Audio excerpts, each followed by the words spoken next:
Sejam bem-vindos ao Portal de Luz. O nosso programa de hoje é diferente, é um programa especial. Uma entrevista com a doutora Marlene Nobre, que além de médica e presidente da Associação Médico Espírita Brasileira e Internacional, é autora de diversos livros. O livro de hoje que será abordado é Nossa Vida no Além. Todos nós temos muitas dúvidas a respeito do que acontece na nossa vida após a morte. Como é a vida no além? Como nós sobrevivemos? Como é o momento da morte de cada um? E é sobre esse tema que a doutora Marlene pesquisou profundamente e ela vai nos falar. Oi, Marlene. Oi, Miriam, tudo em ordem? Tudo. Marlene, muitas pessoas acreditam no mundo espiritual e na vida após a morte, mas todos têm dúvida a respeito de como é morrer. Como é morrer, Marlene? De fato, é uma dificuldade grande. Nós observamos que as pessoas têm muito medo da morte e também se afastam um pouco do tema exatamente para não facear esse medo, né? No entanto, ele é fundamental para que a gente tenha uma perspectiva de vida melhor, tanto aqui na Terra, quando deixamos o corpo físico. Então, eu resolvi abordar esse tema no livro Nossa Vida no Além, porque eu li vários livros de pesquisadores e, principalmente, nós fizemos, pela Associação Médico Espírita de São Paulo, uma pesquisa com a mediunidade de Chico Xavier. E o resultado dessa pesquisa foi o livro A Vida Triunfa, do meu irmão Paulo Rossi Severino. Mas os dados eram tão impressionantes. E o fato de as pessoas serem entrevistadas pelo meu irmão e garantirem que houve 100% de acerto nas mensagens, me animaram muito a fazer este livro, Nossa Vida no Além. Por exemplo, o Dr. William Barrett, né, era casado com uma obstetra na Inglaterra. E ele pertencia ao Royal College of Physics. Ele era físico e ele pertencia, então, a esse instituto. E ele resolveu fazer um livro muito interessante chamado Visões no Leito de Morte. E o que aconteceu foi o seguinte, que um dos casos o impressionou fortissimamente. Por exemplo, a sua esposa, que era obstetra, estava com um caso desenganado. Quer dizer, não havia mais possibilidade de tratamento. Ela havia dado à luz e estava no limiar da morte.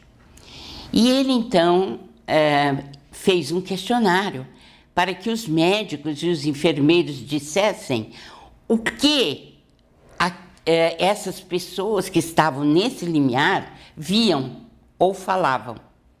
E qual não foi a sua surpresa que um desses casos da sua esposa, ela disse assim, meu pai esteve aqui e minha irmã, e eles vieram me buscar. Marlene, o curioso é que você não se baseou só nos depoimentos colhidos através da mediunidade de Chico Xavier. Você fez uma pesquisa intensa com vários estudiosos do mundo inteiro, como esse físico inglês. E que a pessoa encontra na bibliografia. Então, apenas eu queria ressaltar que esse dado de que a irmã tinha vindo buscá-la é o mais impressionante da pesquisa. Por quê? Ela havia sido internada e ninguém havia dito a ela que a irmã morreu nesse interregno, nesse período. E ela, então, não sabia de nada que a irmã tinha sido enterrada, estava morta. E ela, então, viu a presença da irmã e do pai vindo buscá-la. Esse foi um dado muito importante da pesquisa do Barrett. Mas voltando ao nosso assunto, eu fiquei muitíssimo impressionada com os questionários que meu irmão fez. Foram cerca de 200, né? Com 3 a 4 horas de entrevistas. E esses entrevistados, eles diziam, né, do acerto das mensagens, daquilo que tinha vindo através do Chico.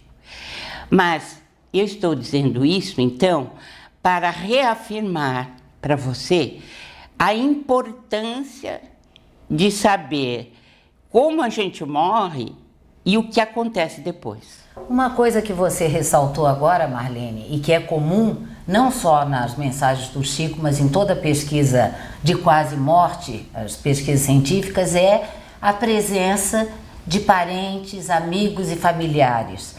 Você poderia falar um pouco sobre isso? Você já acabou de citar. Isso. Sem dúvida nenhuma, a comissão de recepção é algo que conforta o coração. Não estamos sós. Não estamos, e durante todo o tempo da passagem, e também nas primeiras horas, nos primeiros minutos, nós somos acompanhados, né? Tanto assim que, por exemplo, eu cito, no caso de Dona Laura e de sua família, que estava prevista a morte da família toda num desastre automobilístico, já havia uma ambulância esperando por ela, por suas filhas e por seu pai. E entre os espíritos que estavam esperando, ela conheceu o espírito da avó, né, que ela não havia conhecido em vida terrestre, né? Outro fato, Marlene, que também é comum, é que as pessoas, antes de morrerem, antes do desligamento total, elas têm uma revisão de toda a sua vida. Passa como um filme, desde a infância até o momento da morte. Você pode explicar isso para nós? Você sabe, né, Miriam, muitos que escaparam do afogamento contam especialmente esse fato. E os que tiveram a experiência de quase morte também, por outros motivos, voltam contando que esse filme passou. E isto é um dos aspectos fundamentais do processo do morrer. Você passa numa vista de olhos, que pode ser mais lenta ou mais acelerada, toda a vida que você está acabando de deixar. É um filme que realmente passa sobre isso, e é muito interessante, como se você fizesse uma revisão de tudo que você fez, você fosse o juiz de você mesmo, né? Em geral, você é acompanhado por um mentor, que está ali para explicar ou dar intuição do que você fez, né? E o mais interessante de tudo é que você rebobina. É como se entrasse para o chip do seu espírito aquela existência. Ou seja, você arquiva mais Você arquiva nesse momento. Nesse momento você arquiva tudo. Então é possível levantar, em qualquer época, o que você fez. Tudo isso é tão maravilhoso, Marlene. E tem outro dado que você levanta no seu livro, que é o sono. Todos eles citam um sono profundo, quase como uma anestesia.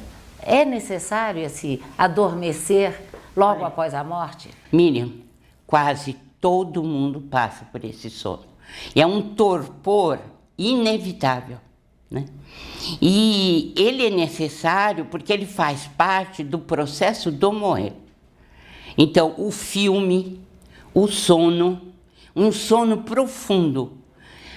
É claro, se você me perguntar se alguém pode não passar por esse sono, eu vou responder que sim. Por exemplo, um Chico Xavier. Exato, não precisa. Não precisa. A Adelaide não passou por isso, que eu descrevo no meu livro. Por quê? Porque são espíritos que já são trabalhadores assim de larga escala e que seria assim talvez até uma perda de tempo, né? Mas normalmente o torpor, o sono é algo assim normal para todo mundo, e acredito que, como o Carlos Alberto descreve no livro, que seja uma bênção para separar um estágio do outro. E até para haver uma recuperação do perispírito, seria isso? Exato. Porque, por exemplo, durante o sono, o perispírito, que é o molde do corpo físico, né, ele vai se recompor para adentrar o mundo espiritual. E o perispírito que nós temos na matéria, ele não é igual ao perispírito com o qual nós nos apresentamos no mundo espiritual. O perispírito não morre. Sim. Ele é um molde do corpo, ele permanece o mesmo. No entanto, ele precisa fazer certas adaptações, tanto quando ele reencarna, quando ele morre. Vamos a um breve intervalo e já voltamos. A Creche Lar do Alvorecer é uma entidade assistencial mantida pelo Grupo Espírita Caibar Schutel. Localizada em Diadema, tem como propósito trabalhar pelo desenvolvimento de uma cultura de paz, através da educação e da assistência a crianças, jovens e adultos. São 250 crianças atendidas diariamente. Conheça nossas atividades e colabore conosco pelo ideal de um mundo melhor. www.lardoalvorecer.org.br. O jornal Folha Espírita, fundado em 18 de abril de 1974, se dedica à divulgação da doutrina espírita. Saiba mais sobre assuntos atuais com o enfoque do espiritismo, além de entrevistas e artigos de diversos colunistas. Você pode escolher na versão digital ou impressa. Acesse e faça sua assinatura. www.folhaespirita.com.br. Voltamos com o Portal de Luz, hoje uma entrevista especial com a doutora Marlene Nobre sobre o livro Nossa Vida no Além. Por exemplo, Marlene, só para esclarecer, no caso de pessoas que morrem com doenças prolongadas ou assassinados, ou com lesões ou mutilações no corpo físico, chegando lá eles permanecem com isso ou durante esse tempo ele é tratado? Vai variar muito, de espírito para espírito. Aliás, aproveito para dizer que não tem uma morte igual a outra. Não há. Então, vai depender da moral e do que o espírito acumulou como patrimônio espiritual durante a sua vida terrena. Então, por exemplo, tem vários casos no livro, né? Há espíritos que demoraram 7 meses, 8 meses se recuperando nos postos de saúde ou nos hospitais. Há aqueles que demoram mais. E há aqueles que têm uma recuperação quase instantânea. Tudo vai depender do grau de moralidade nosso. E da evolução de cada um. Da evolução de cada um. O que nós aprendemos? Não é? Qual foi o tipo de vida que nós tivemos? Se houver perdão, por exemplo, num assassinato por parte do espírito, ele tem muito mais chance de se recuperar rapidamente. Mas se ele guardar raiva e rancor, vai demorar muito mais. Essa é outra pergunta, Marlene. No momento de desligamento do corpo e do espírito, para onde vai o espírito? Existem infinitas zonas de acolhimento, né? Isso. Os gregos falavam nas parcas, que elas vinham para fazer o desligamento do espírito do corpo físico, né? E isso corresponde à realidade. Existem equipes que vêm para fazer o desligamento no momento da morte física. Então, primeiramente, a gente desliga o centro vegetativo, que está localizado no plexo solar e no abdômen. Depois a gente desliga o centro o sentimental, que é o tórax, e depois o centro mental, que é onde se encontra o espírito na parte cerebral. Dito isto, os espíritos vão fazendo, então, o desligamento etapa por etapa. E o que é que a gente encontra do outro lado? Essa comissão de recepção, que nós já falamos, são parentes, amigos que vêm nos buscar, né? Ninguém está abandonado do amor divino. Todos nós temos acompanhantes. E E o lugar para onde nós vamos? Vai depender de quê? Da nossa evolução. Então, porque o nosso perispírito, que nós já falamos, é um molde igualzinho ao corpo físico, ou o corpo físico é igual ao molde do perispírito, esse perispírito, o que vai acontecer com ele? Ele vai ser mais opaco, mais brilhante, dependendo da vida moral que ele teve. E ele tem um peso específico. E a grandeza de Deus é tanta, o seu conhecimento extraordinário, que ele faz o seguinte: pelo peso específico do perispírito, nós temos um lugar no mundo espiritual. Nós somos automaticamente guindados para aquele local. Marlene, só uma dúvida minha agora, uma curiosidade, que eu acho que também é do telespectador. No caso de resgates coletivos, desses acidentes que nós presenciamos, seja aeroviários ou qualquer outro tipo de resgate coletivo, também as equipes, eles sofrem, eles percebem o momento do acidente? Na maioria das vezes, o espírito não está preparado para esse resgate. Mas existem equipes e equipes de espíritos que estão ali para recebê-los. E de acordo com a evolução espiritual de cada um, a libertação se faz mais rápida ou menos rápida. Isso pode ser visto no livro Ação e Reação, quando os 2 pilotos que morreram no dia do desastre aviatório, eles se desligam rapidamente e cruzam os céus na direção de um plano muito melhor, um plano superior. Mas muitos dos passageiros estavam presos ainda ao corpo físico porque eles não tinham preparo algum. Então, no desastre coletivo, Miriam, muitas vezes o espírito demora muito tempo também para se libertar.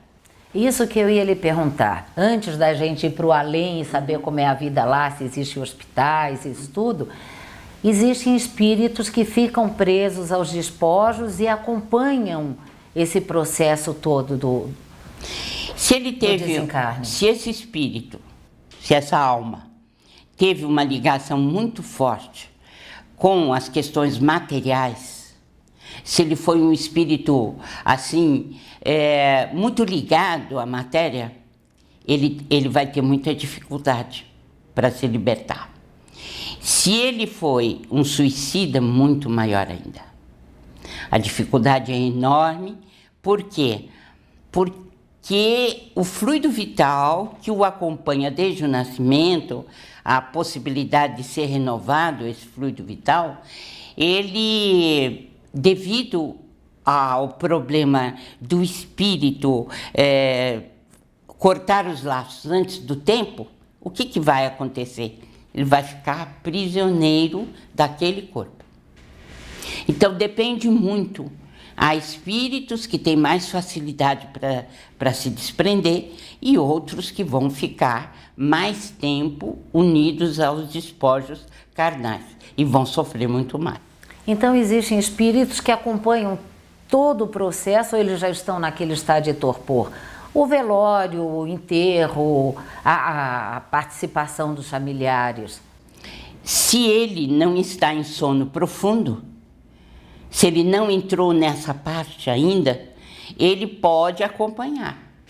Mas se no processo desencarnatório dele já entrou na questão do sono, ele não acompanha.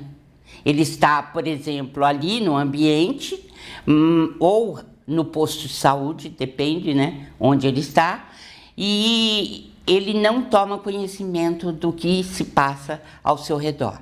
Este sono, que é, vamos dizer assim, uma bênção, no dizer do Carlos Alberto, né, porque você acaba aproveitando aqueles momentos para se libertar. Quando você acorda, em geral, tem um familiar seu que vai conversar. É o diálogo terapêutico. É um diálogo em que ele vai ser informado que ele já fez a passagem, ou se ele não está em condições, não se fala nada, apenas é uma conversa familiar, amorosa e nada mais. E existem os espíritos que reagem a essa nova realidade e se recusam a aceitá-la, não é, Marlene? Em geral, eles ficam indiferentes. Eles preferem não pensar no assunto. E vivem como se continuassem na vida material. Exato. Muita gente fica dentro de casa e continua uma vida que é fantasiosa, ao mesmo tempo que ele usa a imaginação, porque ele não tolera o fato de não estar mais na Terra, por exemplo. Então, ele fica entre os familiares, ele tem uma vida considerada por ele normal, mas que não é normal. O que nós devemos desejar para os nossos familiares, quando eles desencarnam, é que eles estejam numa dimensão do mundo espiritual, continuando a sua evolução. E eles fiquem em conexão conosco através da prece, da vibração e do trabalho construtivo no bem. Agora, nesse ponto, nós, enquanto encarnados, temos responsabilidade nisso, né? No momento em que nós não conseguimos nos desapegar dos entes amados. Exato. Há muitos pais, por exemplo, que conservam os filhos, né? Ou as aquisições do filho em roupas, em apetrechos, etc., objetos pessoais, e deixam tudo igual, como se ele ainda estivesse ali. Isso faz muito mal para o espírito, segundo o que eu pude observar das cartas, porque eu li 500 cartas do Chico, além daquelas que eu já tinha feito com A Vida Triunfa. Então, o que eles dizem para o pai e a mãe? Por favor, deem as minhas roupas, deem meus objetos, eu não estou aí. Os retratos vocês podem conservar, porque através dos retratos nós estaremos conversando. Outra coisa que eles dizem muito é que o pensamento dos pais, sobretudo da mãe, em relação a eles, entra diretamente no coração como se estivesse tocando um telefone. E eles são capazes, então, de receber toda a vibração que chega da Terra, daquilo que o pai e a mãe estão pensando. Isso prejudica o reequilíbrio do espírito. Muitos vêm pedir, pelo amor de Deus, para que dirijam-se a eles de uma forma positiva, mas sem esse apego demasiado. Porque esse apego demasiado é como se fosse uma chuva, assim, tormentosa, né? E de larga escala e que arrasasse o solo. Eles sentem como se fosse isso. Ao passo que a prece, quando é feita pelo lado do sentimento, do coração, uma prece dolorida, mas com resignação, ela entra devagarinho, como se fosse uma chuva fininha, e eles podem dialogar pelo pensamento e eles podem se sustentar pelo pensamento. Marlene, então nós devemos, em vida, nos prepararmos muito para a vida verdadeira, que é através da morte, que é a vida espiritual, né? E o trabalho que Chico Xavier fez, recebendo todas essas mensagens e trazendo esse conforto a essas milhares de pessoas, foi um trabalho fantástico para a nossa conscientização, né?